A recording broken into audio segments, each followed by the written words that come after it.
Today we're going to be spectating a Celestial Adam Warlock after the Season 2 buffs he just received to see what he can do better and how we can improve together.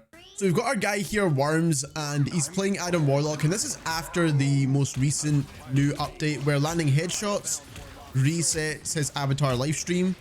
And that is the reason I wanted to do this spectating video, is because I want to see if people are now trying to aim for the head more often, because that is what you should be doing to try and get your healing abilities back, because that makes Adam Warlock closer to a kind of main healing character if you do have really good aim. As you can see, he's using a lot of secondary fire here, and I don't know if critical damage means if you get a kill, if that resets the timer as well. Headshots are definitely resetting the timer, so it'll be interesting to see if getting a kill also reduces your cooldown as well. But as you can see, he's getting his healing quite a lot more often here now than what you usually would. There'll be times in a game where you're obviously getting a lot of kills with Adam Warlock potentially, and you're not necessarily able to heal your team. But you still need to time your heals well with Adam Warlock, and the good thing about it is that you don't actually need to aim his heals. It's very like radius based, so whoever's near you is going to get healed up, so you don't need to focus too much on the healing. Focus more on dealing damage. And another thing I do want to point out with Adam Warlock is now, because they nerfed his soul bond, you need to pick the perfect timing to use the soul bond and also his ultimate as well. So this guy's done a really good job at dealing damage here. And Adam Warlock is very kind of like DPS based, so you do want to try and get kills, and obviously this new update has just kind of emphasized that a little bit more with his kit. As you can see here, charging up behind cover and then releasing his secondary fire, and that's what you want to be doing when you're using his secondary fire. You don't really want to be doing it out in the open all the time unless you know you've got a decent amount of cover or you're behind your tanks.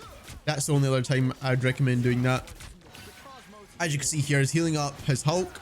You're not going to get tons of healing on your teammates because you can only heal them up to, I think, 200 HP, I believe. Or maybe it's a bit less than that, I'm not too sure, but you cannot heal nearly as much as someone like a Cloak and Dagger or Invisible Woman or Luna Snow. But like I said, you want to focus more on dealing damage.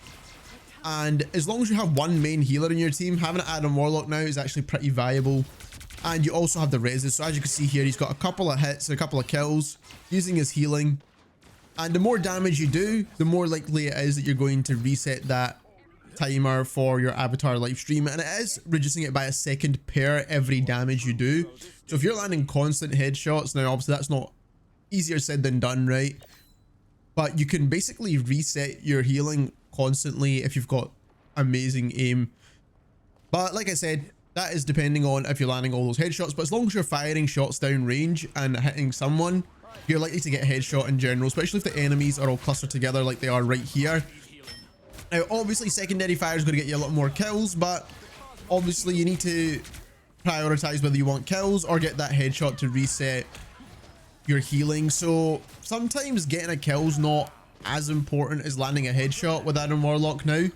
So you might want to focus more on timing your shots a bit better to save your own team than to try and eliminate the enemy team. And like I said, the soul bond is something that kind of like Loki's lamps. You need to kind of time it very well. And he managed to res his Magneto here, which this is always a sticky spot. So once you've played the maps enough, you'll know at which parts of the map when you're defending or attacking where your team gets stuck on. And that is when you can use his ultimate, because Adam Warlock's ultimate is kind of to be saved. It's not like a standard team push ultimate or a damage dealing ultimate. But as you can see here, just firing damage down range, he's trying to focus the Captain America, I believe. And trying to kill Captain America with Adam Warlock's very, very difficult, because you need to be very accurate, and Captain America can block almost anything. So realistically, you'd want someone like your Cloak or someone that's got kind of like a lock-on attack to deal with him, or any kind of melee hero that would be dealing with him as well. So as an Adam Warlock, you shouldn't really have to deal with your Captain America. As you can see, got absolutely destroyed there. But that's going to happen. It's just because of the hero you picked. This guy could be really good on another character as well and then deal with Captain America. But like I said, it's all based on the heroes you choose to play. There you go, you got a double kill right there. You managed to get a respawn, and that is why I think Adam Warlock is a really good choice. Not only can you raise your team, you can raise yourself if you get that Mantis boost, with Mantis now being pretty strong as well in terms of damage. She can get a res too, so even though Star-Lord's not getting used all that often, even though I still think he's pretty decent, Mantis is a really good play now, especially after the buff. And if you want to see what the damage output is of heroes like Adam Warlock and Mantis, then check out our previous video where we go over all the TTKs after the strategist buffs that we just received a couple of days ago. We literally broke down all the damage numbers in that video, and I'll leave it linked at the end of this one. As you can see here, focusing on healing a little bit now, staying in good cover. So his positioning here is really good. He's behind this wall where the enemy team cannot see him. He's able to pop out, deal a bit of damage, go back in, get some cover, heal his team, and now he's using the soul bond against the Rocket's ultimate, which is a good use of the soul bond here, because Rocket's ultimate wins team fights, man. Now obviously it gets destroyed pretty easily, so you might want to place it in a better spot, but as you can see, he focused on destroying it and he used the soul bond as well to counter it, which is absolutely insane. Landed a headshot on the cloak and dagger whilst they're ulting. I think that was pretty cool. And now he's focusing secondary damage on the thing. You might be able to get a finish. Unlucky here, he dies. This is a team fight that they kind of lost to some extent.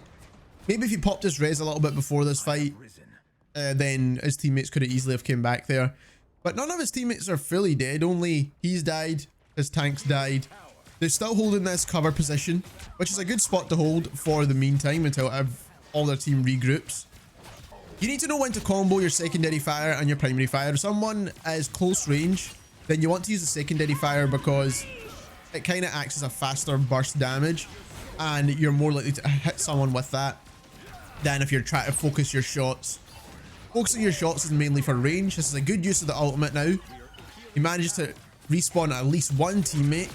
And if you get one teammate only, that's good enough with your Adam Warlock res. If you get more than one, then that's insane. But at higher levels, one teammate to have back is enough, especially if you time it right. Now that we're halfway through this video, if you are enjoying it, don't forget to subscribe, as we like to spectate high level players and low level players. Adam Warlock got a massive buff with the most recent update, and he is one of the best damage output heroes in the game when it comes to strategists, and that is one of the reasons why I wanted to spectate him for this video. We did do a comparison on how he stacks up against DPS heroes in our previous videos, so I'll leave a link to that one at the end of this if you are interested, but let's get straight back into it. Back on the defending side now, and he's charging up, just waiting for the enemy team. Charged up his secondary fire, firing it in, and you just want to get as much damage as possible. Now the good thing is, right now he's getting a damage buff from his storm, and he was getting that in the first round as well, actually, I should have mentioned. But that is absolutely insane for Adam Warlock, especially with the amount of damage he can output. Getting an additional damage buff from either a storm or a Mantis is definitely going to help out a ton. Now, I think the Adam Warlock with Mantis team up is absolutely insane, because not only do they get reses out of it, you're also getting a damage buff from your Mantis as well, which I find incredibly powerful, especially with already how much damage Adam Warlock can output. So you do kind of want to run that combo. I think it's actually an insane combo in the game that is very underutilized in my opinion. He's landing a couple of critical hits here again, like I said. And one thing with Adam Warlock is you can combo his primary and secondary fire if you spam them both in between each other. It's slightly easier to do on keyboard and mouse, but you can also do it on console as well. And that basically reduces his downtime, because you're kind of firing a lot quicker than even if you were using his secondary fire or his primary fire alone. It's essentially animation cancelling his attacks, which I think is a really good way of dealing with people when they're up close to you. So that's something that you can definitely do. If you want to make sure you do it a little bit quicker, then you can set the attack buttons to the left and right bumpers instead of the triggers. You'll get a little bit faster fire rate doing that. He's got a res here as well if he needs it. So as you can see here, his teammates are doing a really good job. And the enemy Winter Soldier had his ultimate there, which obviously they managed to cancel out. He's not used his soul bond yet. Oh no, wait, he has used the soul bond. Right. He's used the soul bond. The enemy team's pushing. He's dropped back a bit again to be behind cover, which he plays cover really well, something that you need to do with every hero, not just Adam Warlock, but obviously when you're charging up that attack, you don't really want to be out in the open like I mentioned. So as you can see here, dropping back a bit more. The enemy team Magneto's got their ultimate. Again behind cover, charging up that attack. And then healing up his team in between that. He's got a res if he needs it, like I said, but he's used the soul bond now to hold his team. Soul bond's incredibly strong if you know how to use it well, and if your other healer is healing through your soul bond as well, because it's going to heal everyone collectively. That's why soul bond's so strong. And he's managed to take out the Winter Soldier. Ridiculous shot there, charging up behind cover, and he released it in good timing before the Winter Soldier hooked him. And Winter Soldier also got a buff for this update as well, by the way, so he's a bit more viable now as well. So as you can see here, just try to deal damage at range because they've got the enemy team pinned back right now, which is pretty decent. And it looks like the enemy team might be looking to surrender. So there we have it. That's our guy Worms. He goes 29-3, which is the highest kills in the entire lobby as Adam Warlock. He gets a decent amount of assists, but that's also based off of his healing as well. But as you can see, he does 20k damage and 20k healing, which is actually a pretty decent output, especially considering they were dominating the game for the most part. But what is really good about Adam Warlock is you can play him very similar to a DPS hero and then just spam out your heals in between that, because you don't need to focus on the healing too much. The only abilities you need to focus on using in the correct time is your soul bond and your ultimate, but you're not always going to have those abilities. So for kind of Adam Warlock at his core, you're basically focused on dealing damage, getting those headshots and healing up your team, which is super easy to do, especially if you have pretty decent aim. But if you enjoyed this video and you learned something new, don't forget to subscribe, and thank you very much for watching.